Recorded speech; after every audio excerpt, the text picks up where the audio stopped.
তোমাকে আমি যে কামের লেগে আনছি, अच्छा আমার কাম আগে দেখতে শুনবে, তারপরে রাজি হবে। ठीक है যদি পারো আমার হাতে আমার বাড়িতে যাবে, খাওয়া থাওয়া সব ফ্রি, মাস শেষে টাকা নিয়ে বাড়ি চলে যাবে। समझ गया আসো। কাজের কথা হইলো বাপু, বাড়িতে গরু আছে 4-5টা। अच्छा কাজ কাজ হইলো, প্রথমে তুমি গরু দুধ দোয়াবে, বেচবে, গরুর গোবর সাফ করবে, ठीक है এই এটা। আসো। আর এই যে পাট কামলাতে ধোয়াইছি, এই পাট আটে নিবে, বেচবে। ठीक है আর বড়ি আছে বাড়িতে 4-5টা, দুইটা ডাকাইছে ধরাবিন নিয়ে যাবে। কাজ তো তোমার বোঝা দিছি। এখন বাপু আর একটা কাজ আছে, এটা মনে করো করাই লাগবে। अच्छा আর কাম হইলো বাপু,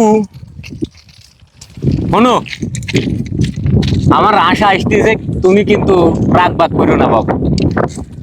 আমার বাড়ির টয়লেট কালকে সকালবেলা উঠে খাওয়া দাওয়া করে 3জন নামে পারবো, সাফ করা লাগবে, না হলে পরে আসবে না কোনে, সব বন্ধ হয়ে গেছে, জায়গা নাই, বোঝা গেছে।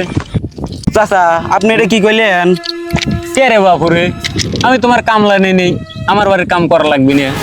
চাচা আপনি যদি 5,000 টাকা দিলেও তো আপনি আপনার এই কাম করে দেবো না, চল আমি করবো। এ বাপুরে, আমাকে ঘুষ আপ করা এই রাগ করে চলে যাস কি? এই বেটা চল তো ভাই, এই শুনে যা। কামলা করে শালা আরে বুঝ করে টাকা বাড়ি বাড়া আমি বলে। করবো না, চল। আয় কি কি কাম কাম নাই না? লু, টাকা এই, পয়সা দিয়ে কাজ সাহস করাবো, দেখি না। সে লোকও নাই। মনে হচ্ছে নিজের টয়লেট নিজেরই সাফ করা লাগবে না, আর কি করা যাবে, সাথীতে মুঝে বাড়ি বলে আটাবি।